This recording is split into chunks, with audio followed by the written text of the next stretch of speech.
el buen nombre de uno. Uno no puede poner esta cosa que hace la gente, poner su nombre en Almoneda por 4 duros, ¿no? Bueno, pues es inexplicable. Un hombre como Joaquín Leguina, con su trayectoria intelectualmente valioso, te marchas a tu casa y ya está.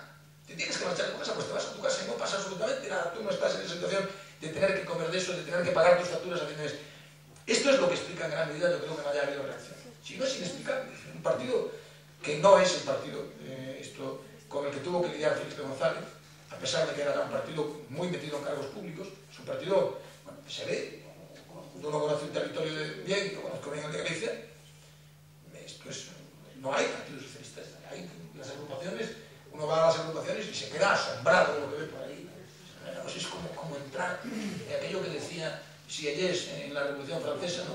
Que había entrado después de la Convención, decía, esto fue como entrar en un país desconocido. Uno entra en las sedes del partido de vista, me imagino que los demás partidos era igual, y se queda asombrado. Aquellos locales, incluso físicamente, son locales que son un poco tétricos, ¿no?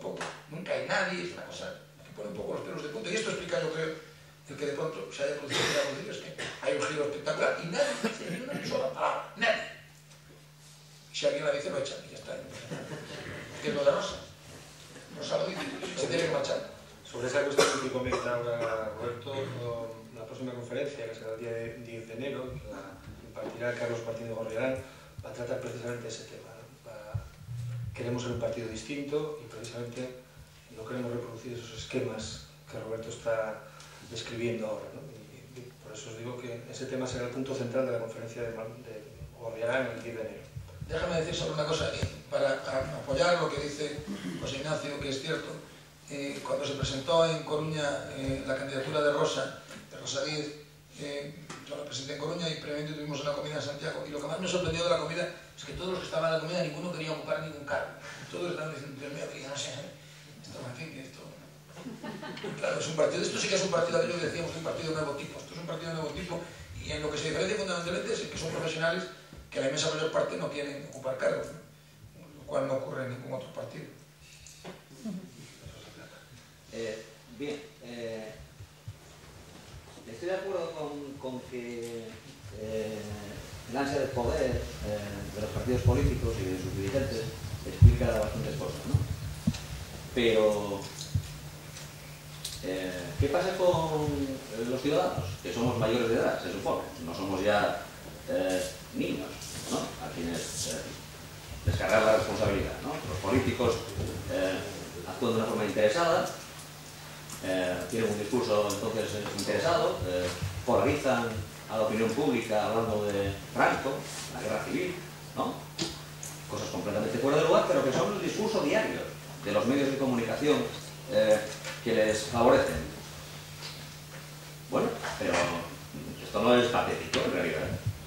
¿Por qué entonces hay que acusar a los políticos? Los políticos están haciendo el ridículo en todo caso. Sin embargo, los votantes de sus partidos siguen votándoles y les votarían cualquier cosa que pusieran encima de la mesa, ¿o no? Esto es lo que le quiero preguntar. Hay propuestas completamente, bueno, alucinantes y se vota. Y uno habla con los votantes de esos partidos y son capaces de justificar cualquier cosa. Además, ni siquiera se van a tomar la molestia de argumentarlo. Pueden argumentarlo o no. No hace falta. Es que no se toman la molestia de creer de buscar argumentos. Es una cuestión pasional, de secta, de odio visceral, en fin.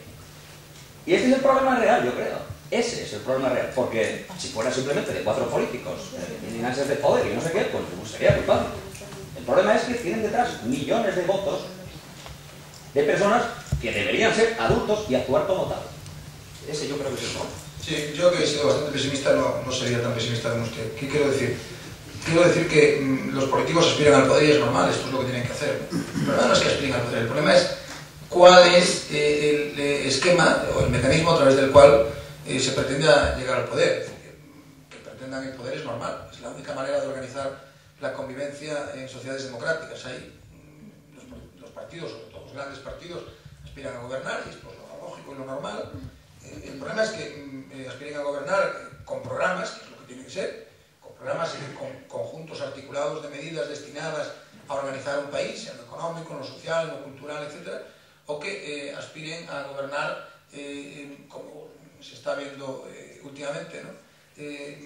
Mezclando propuestas sectoriales que no admiten la coherencia interna.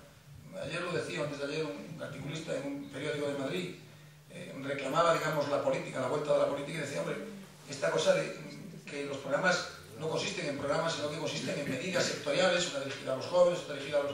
que cuando uno las conecta, las pone en contacto unas con otras, resulta que producen cosas atroces. Por ejemplo, decía él, y es cierto, es razonable que se estudien a los jóvenes para la compra de vivienda subvenciones que equivalen a la mitad de las pensiones de los pensionistas que son mayores y que no pueden acceder a la vivienda. Es sencillamente demencial, es absolutamente demencial. Es razonable que se entreguen estas subvenciones por nacimiento de hijo que no tienen ningún efecto en el aumento de la natalidad sin tener en cuenta los niveles de renta. Es algo delirante, antes lo hablaba con Ignacio. Es progresista que se financien los libros de manera lineal sin tener en cuenta los niveles de renta. ¿Cómo es posible que los trabajadores con sus impuestos estén financiando los libros a través de mecanismos? Esto sí, hace mucho que hemos descubierto que la imposición directa es justa y que la imposición indirecta es absolutamente injusta. Que es absolutamente injusta. ¿Cómo es? Bueno, quiero decir que no es un problema de que los políticos aspiren al poder. Los políticos aspiran al poder, claro que sí, tienen que aspirar al poder. Y deben aspirar a llegar al gobierno para llevar a cabo sus programas. El problema es cuando la política se transforma, y lo que por desgracia parece que se va transformando progresivamente en España, que por lo demás es algo que tiene que ver también con lo que ocurre en otros lugares, ¿no? Aunque con menos mecanismos de control que los que hay en otros lugares, ¿no? En una manera de vivir y por tanto en una profesión y por tanto en una política que no aspira a educar y que no aspira a plantear programas coherentes, etc. Yo creo que ahí es donde está el problema. Los ciudadanos que la sociedad tenemos, los ciudadanos no tenemos más responsabilidad que la que podemos tener. Los ciudadanos, la mayor parte de los ciudadanos, la política le importa un pito, no les importa prácticamente nada. Lo cual no quiere decir que no les importe ir a votar, claro que les importa. Y vamos a votar y los ciudadanos votan según su leal saber entender lo que creen que es mejor para el país, ¿no? Y